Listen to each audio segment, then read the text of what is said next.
creio que o Senhor vai falar no teu coração. Na realidade, essa palavra tem mexido muito comigo, e eu vou comentar com a Patrícia hoje que eu ia compartilhar uma palavra, mas na verdade essa palavra é para mim, né? Então eu oro para que você entenda, que você reflita sobre essa palavra, você tenha realmente o entendimento dos céus sobre a sua vida. Amém? Quero falar sobre olhos abertos. Sobre olhos abertos, enxergar, sabe? Enxergar aquilo que Deus está fazendo. Sabe, às vezes nós, como cristãos, a gente nos acostuma tanto a pedir algo para Deus, né? A ter nossas petições.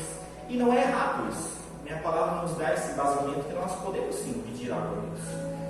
Mas às vezes a gente pede algo, uma circunstância, uma direção ao Senhor, mas às vezes é tão difícil a gente conseguir enxergar aquilo que já está acontecendo à nossa volta, né? Às vezes é tão difícil a gente enxergar aquilo que Deus já está fazendo, porque a gente tem uma visão de um Deus poderoso, soberano, que pode fazer todas essas coisas. Então a gente sempre coloca Deus no futuro. Deus pode fazer, Deus vai fazer.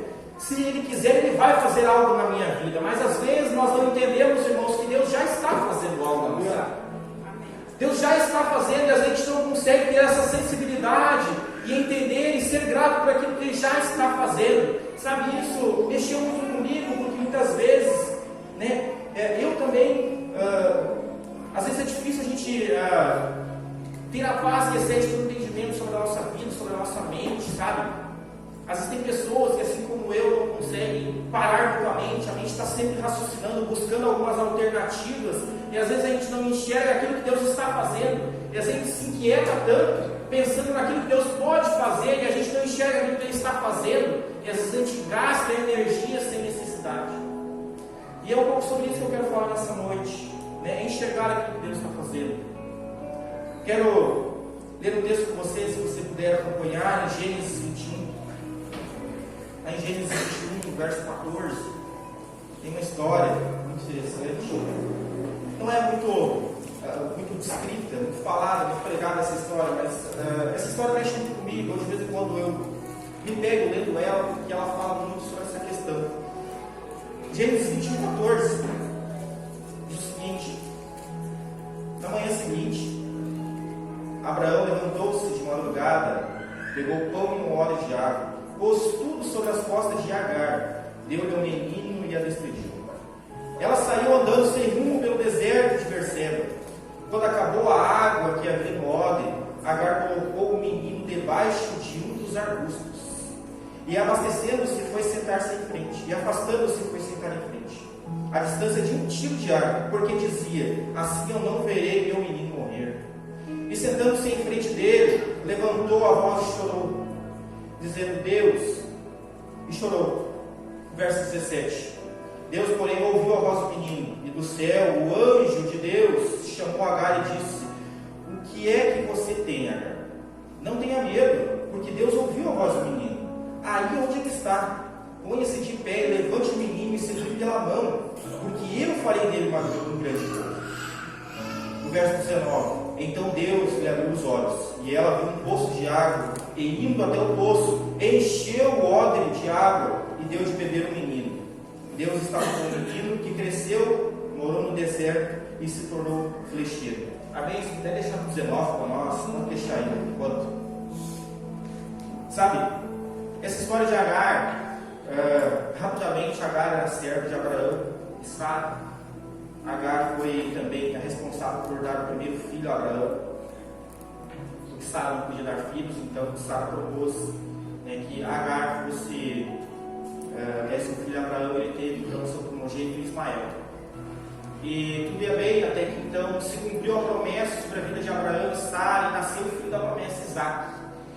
Então ali Isaac começou a crescer, só que também tinha Ismael, e quando os dois começaram a crescer, começou a ficar insustentável a situação dos dois no mesmo ambiente, né? Tanto Ismael como Isaac, tanto Sara como Agar. E isso atrapalhou muito a relação deles. Então Sara pediu para que Abraão a despedisse, para que Abraão dispensasse Agar com seu filho, mandasse embora.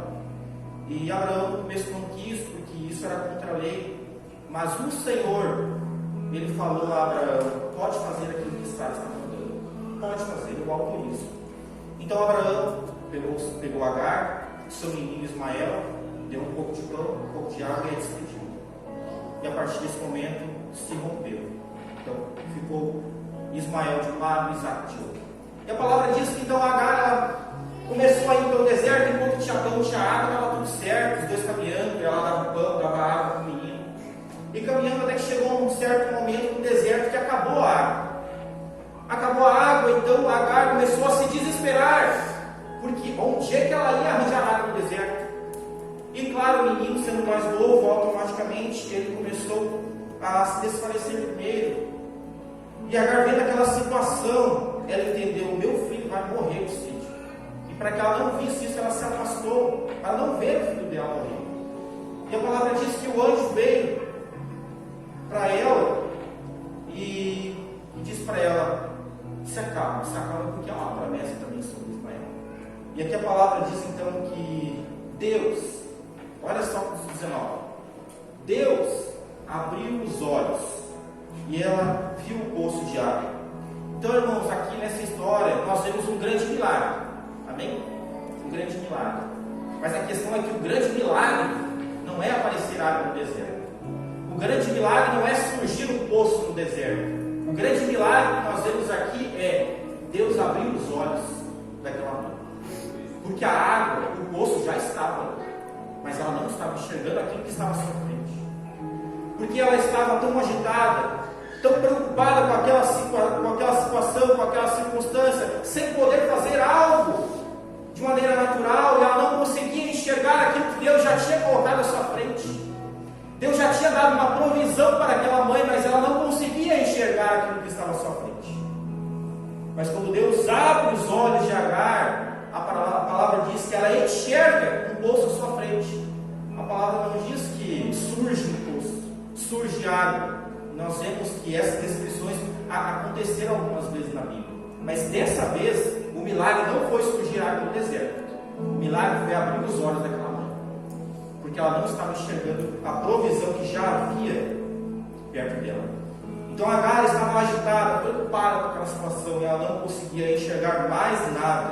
E o texto deixa claro que a provisão já estava lá. Sabe, trazendo para o nosso contexto, o nosso dia a dia, quando nós focamos naquilo que está faltando, nas circunstâncias difíceis, nas batalhas do nosso dia a dia, e tenha certeza que não são poucas, irmãos. Quando nós focamos só nessas situações difíceis, com certeza, muitas vezes a gente não consegue enxergar aquilo que Deus já está fazendo na nossa volta. E nós, como cristãos, entendedores da palavra, muitas vezes nós sabemos que Deus pode fazer, irmãos. Eu creio que você sabe disso. Deus pode fazer. Mas às vezes as inquietações do nosso dia a dia, as preocupações, elas nos tiram a visão do agora, elas nos tiram a visão daquilo que Deus está fazendo hoje na nossa vida. Sabe? E muitas vezes a provisão que nós estamos pedindo, a necessidade que nós estamos pedindo para Deus fazer lá na frente, Ele já tem colocado na nossa frente e a gente não está vendo. Muitas vezes aquele pedido que você está, muitas vezes dobrando os joelhos, chorando, porque não há nenhuma outra situação que você possa fazer para resolver aquela circunstância. Na maioria das vezes, irmãos, a provisão já está na sua frente. Mas às vezes a gente não enxerga o que Deus está fazendo. A gente só quer enxergar o que Deus vai fazer. E é uma dificuldade muito grande de enxergar aquilo que Ele está fazendo. A provisão do hoje, aquilo que Ele está colocando hoje na minha frente. Sabe? E nós precisamos realmente ter os nossos olhos abertos. E orar sim para que Deus abra os nossos olhos. Sabe? Porque o milagre, nosso Deus é Deus de milagres, irmãos. Você sabe disso. Mas entender que o nosso Deus é de milagres, nós temos que também entender na nossa mente que o milagre, muitas vezes, Deus faz antes do pedido. Amém? Porque Deus conhece o nosso coração, conhece a nossa mente, Ele nos sonda, Ele sabe aquilo que nós precisamos, aquilo que nós necessitamos. E muitas vezes, quando você dobra o seu joelho para pedir algo, muitas vezes Deus já fez na sua vida. Deus já colocou na sua frente, você não está enxergando. E às vezes a nossa oração tem que mudar. Deus, não faça algo. Deus, abra os meus olhos para que eu enxergue se você está fazendo algo na minha vida. Amém? Sabe, nós temos que cuidar, irmãos, com a cegueira espiritual. cegueira espiritual está batendo muito forte, principalmente na igreja, na vida dos cristãos. Agar, olha só, isso é forte, irmãos. Agar, ela chega a desistir do seu próprio filho, porque não enxergou o que tinha à sua frente. Agar chega um ponto dela dizer: eu não tenho mais nada que eu posso fazer, então eu vou deixar meu filho embaixo de uma árvore na sombra, e eu vou me afastar, porque eu não quero ver ele morrer, porque eu não tenho mais nada para fazer naturalmente. Então ela desiste do seu filho, porque ela não estava enxergando o que Deus estava fazendo no seu filho. Sabe? Na nossa vida, muitas vezes nós estamos deixando, irmãos, estamos deixando sonhos morrerem, ministérios morrerem, casamentos morrerem. Sabe por quê? Porque as nossas inquietações, as nossas dificuldades que existem, as nossas tribulações que existem, estão tirando o nosso foco de Deus. A gente não enxerga aquilo que Ele está fazendo, e nós desistimos de algo, irmãos, que Deus já tem feito na nossa vida. Nós desistimos muitas vezes do nosso casamento, do nosso ministério. Desistimos porque simplesmente eu não estou enxergando aquilo que Deus está fazendo, sabe? E essa cegueira espiritual, ela vem sobre a minha vida, e isso acaba me condenando, porque muitas vezes nós, como cristãos, a gente se coloca, sabe, numa situação meio constrangedora. Porque se eu sou cristão, eu vou na igreja, eu faço o que é correto, por que as coisas não estão acontecendo na minha vida? Por que algumas coisas não estão fluindo como deveriam? Por que para o outro algumas coisas estão fluindo e para mim não? Sabe? E a gente coloca Deus contra a parede e diz: Senhor, por que não está acontecendo? Por que ainda não aconteceu? Quando na realidade Deus está esperando que nós venhamos mudar a nossa visão, mudar a nossa oração e entender que Ele já tem feito algo na nossa vida. Ele já tem colocado algo sobre a nossa vida, sobre a nossa casa, porque tenha certeza, irmãos, que você está aqui, há um propósito sobre a sua vida. Você não caiu de paraquedas aqui. Você não está aqui como um mero espectador de um culto, de um domingo, de uma liturgia qualquer. Deus te escolheu para estar aqui por um propósito. Qual é esse propósito? Eu não sei, mas você muitas vezes sabe qual é o propósito, porque Deus já liberou de repente uma palavra sobre a sua vida, e de repente você já desistiu dela, porque você não está enxergando o que Deus já está fazendo na sua vida. Você só está visualizando aquilo que Ele pode fazer, aquilo que Ele vai fazer, porque Ele é soberano para fazer todas as coisas, mas eu preciso entender que Ele já está fazendo. E eu preciso caminhar sobre essa palavra, caminhar sobre esse entendimento, porque isso deixa a vida mais leve, porque eu abro a minha visão e enxergo aquilo que Ele está fazendo hoje, não amanhã. O cristão tem muito de colocar Deus no amanhã, mas esquece de colocar Deus no hoje. Ser grato no hoje, aquilo que Ele já fez, sabe? Há um princípio de gratidão na palavra, mas só é grato aquele que enxerga. Aquele que enxerga não é grato. E para enxergar, eu tenho que realmente me colocar na presença do Senhor e mudar a minha oração. Mudar a minha oração. É chegar no tempo, irmãos, de nós mudarmos a nossa oração. Amém? Eu quero ler um outro texto aqui para cooperar com esse. 2 Reis 6,14. Bora para nós. 2 Reis 6,14.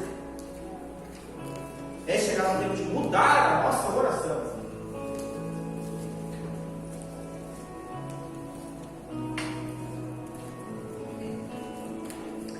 Reis 6,14. Quero ler com você. Diz o seguinte: então o rei enviou para lá cavalos, carros de guerra e um grande exército. Eles chegaram de noite e cercaram a cidade. O servo do homem de Deus levantou-se bem cedo, e ao sair, eis que tropas, cavalos, carros de guerra haviam cercado a cidade. Então o moço disse a Eliseu: ai meu senhor, o que nós faremos? E ele respondeu: não tenha medo, porque são mais os que estão conosco do que estão com eles. E Eliseu orou e disse: Senhor, peço-te que abra os olhos dele, para que ele veja. E o Senhor abriu os olhos do moço, e ele viu que o monte estava cheio de cavalos de guerra, de fogo, ao redor de Eliseu. Amém? Essa história é interessante porque ali havia uma circunstância bem inusitada, porque Eliseu, seus servos estavam dormindo, e ao acordar, então o exército inimigo preparou um grande exército, uma batalha, para que viesse, primeiramente, eles queriam ir contra Eliseu. E quando o servo dele se levanta e olha para fora da tenda, ele enxerga aquele monte de exército, carros, milhares, e na hora ele se quieta. Meu Deus, o que é que eu vou fazer? E a primeira atitude dele foi virar para o seu Senhor e dizer: Senhor, o que nós faremos? Estamos perdidos, não há aquilo que nós podemos fazer nessa circunstância. E Eliseu calmamente levanta e diz: não tenha medo, não tenha medo, porque mais são os que estão conosco do que aqueles que estão com eles. Eu fico imaginando a situação daquele servo na hora, ele perguntando: mas como? Como assim? Mais são os conosco? Olha só, nós estamos rodeados, estamos perdidos. Então Eliseu, ele faz uma oração, sabe?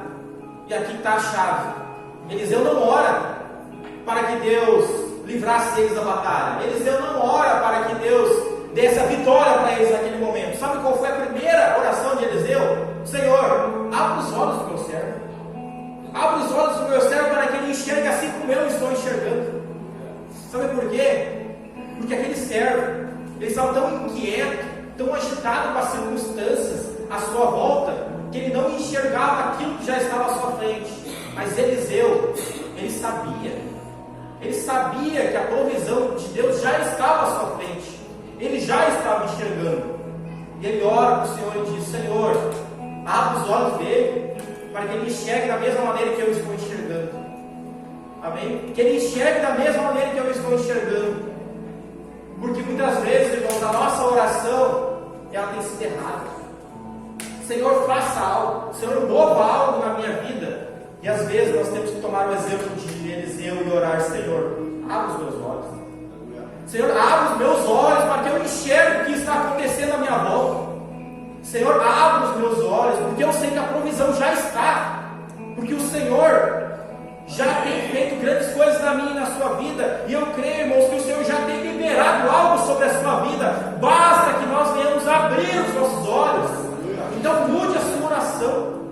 Mude a sua oração. Não ore pedindo para que algo aconteça. Primeira coisa, ore para que você enxergue a provisão. Porque eu tenho certeza, Deus, ele já está liberando algo sobre a sua vida, mas você precisa enxergar. E quando nós não enxergamos, nós nos desgastamos, porque nós deixamos a correria do dia a dia, as circunstâncias, as tribulações. E como eu disse, irmãos, não são poucas, irmãos, no nosso dia a dia. E isso acaba tirando o nosso foco, acaba trazendo uma cegueira espiritual para a nossa vida, para a nossa casa. A gente deixa de enxergar da mesma maneira que nós enxergávamos antes. E isso acaba fazendo com que eu não enxergue a provisão de Deus. E eu coloque Deus só lá na frente. O que Ele pode fazer. Eu me esqueço que Deus já está fazendo grandes coisas na minha vida. Amém? Então eu preciso orar, irmãos. Eu preciso orar para que Deus toque. Deus toque nos meus olhos. Deus toque na minha visão. Deus restaure aquilo que precisa ser restaurado novamente. Amém? Eu preciso abrir os meus olhos. Esse é o milagre dessa noite.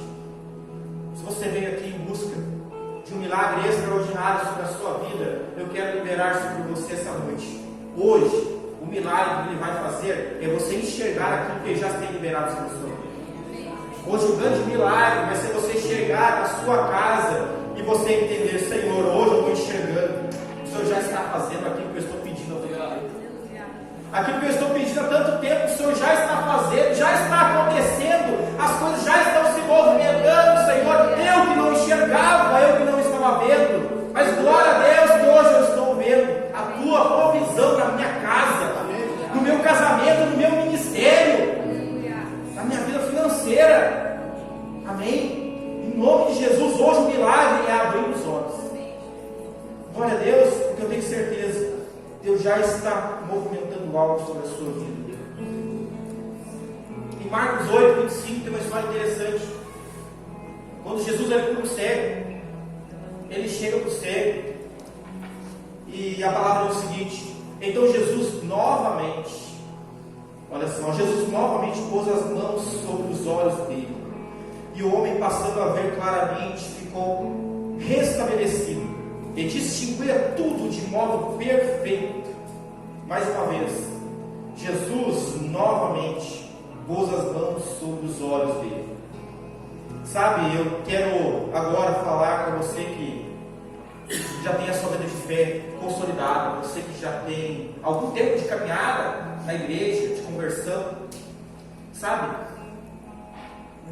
Mas não importa quanto tempo você tem de igreja, quanto tempo você tem de ramos, quanto tempo você tem de conversão, se você prega, se você faz algo na igreja, não importa. O que importa, irmãos, é que nós precisamos todos os dias ter a humildade de chegar para Jesus e pedir: Jesus, toca novamente nos meus olhos. Toca novamente nos meus olhos. Não é porque eu estou há anos convertido, pregando, fazendo algo na tua obra, que eu não tenho a humildade de dizer: Senhor, eu preciso enxergar novamente. Eu posso estar fazendo afazeres dentro da igreja, contribuindo dentro da igreja, mas eu posso não estar enxergando aquilo que Deus está fazendo na minha vida. Eu posso estar sendo útil para o meu irmão, mas eu não estou enxergando o que Deus está fazendo na minha vida. E eu preciso, irmãos, realmente ter a humildade de chegar, me prostrar diante do Senhor e dizer: Senhor, eu preciso que o Senhor toque novamente nos meus olhos.